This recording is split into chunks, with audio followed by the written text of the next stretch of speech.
Welcome everyone to our Packers position preview virtually alongside Jim Owczarski. I am Olivia Reiner. Today we're going to be discussing the defensive linemen of the Green Bay Packers and talking about some of the big trends to keep an eye on heading into this season.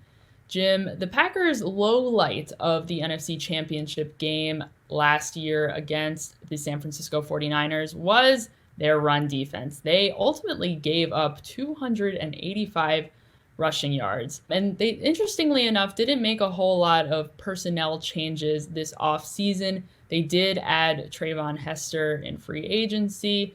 However, that for the most part is it. How likely is it that the Packers' run defense sees any improvement in 2020, given the fact that they didn't make any big additions to that group? Yeah, it's a good question, and all of those guys, while they'll as a unit they'll say, hey, it takes all 11 to stop the run.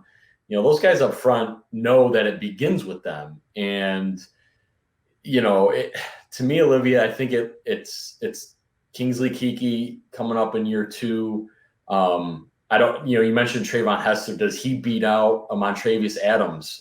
Hester, was a fourth-year player on his third team at this point, but he's stuck around and kind of been that gritty guy, whereas maybe Montravius Adams has been an underachiever at this point. So I think, can this group improve?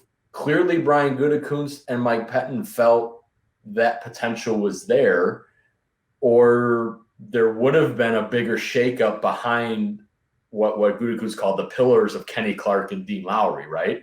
They like Tyler Lancaster as sort of a true backup to Kenny Clark. So really they're counting on Kingsley Keke, and then maybe that competition with Adams, Hester, maybe there's another guy kind of further down the depth chart that rises up and makes a move. But yeah, it's they're wearing that. You talk to these guys, they are not happy the way that looked, the way that went.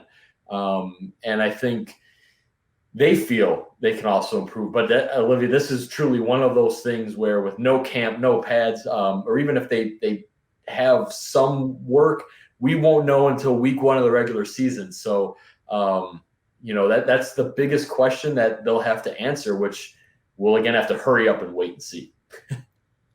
Jim, you mentioned the pillars of the defensive line. One of those pillars, Kenny Clark, will become a free agent in 2021 unless the Packers decide to, of course, extend him before the 2021 season.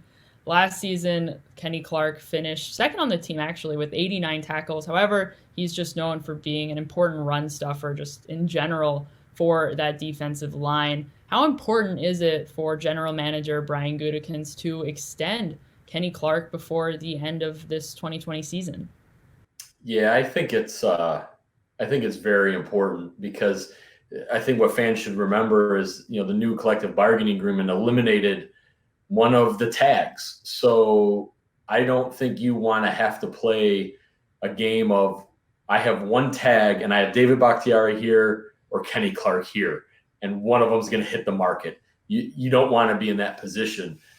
So in that sense, Olivia, yeah, getting him done is very important. And because he's that guy, and they feel he's still so young and can be that much better than he's already been.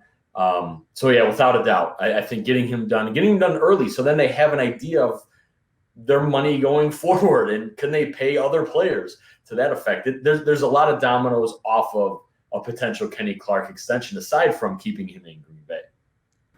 Brian Gutekunst has a very important job in this upcoming season to just decide exactly who is going to be a Green Bay Packer from that list of 2021 free agents. We'll see what he decides to do. That is going to do it for us today, everyone. Thank you so much for joining us. If you haven't already, make sure you're checking out all of our other position previews over on PackersNews.com. We'll see you next time.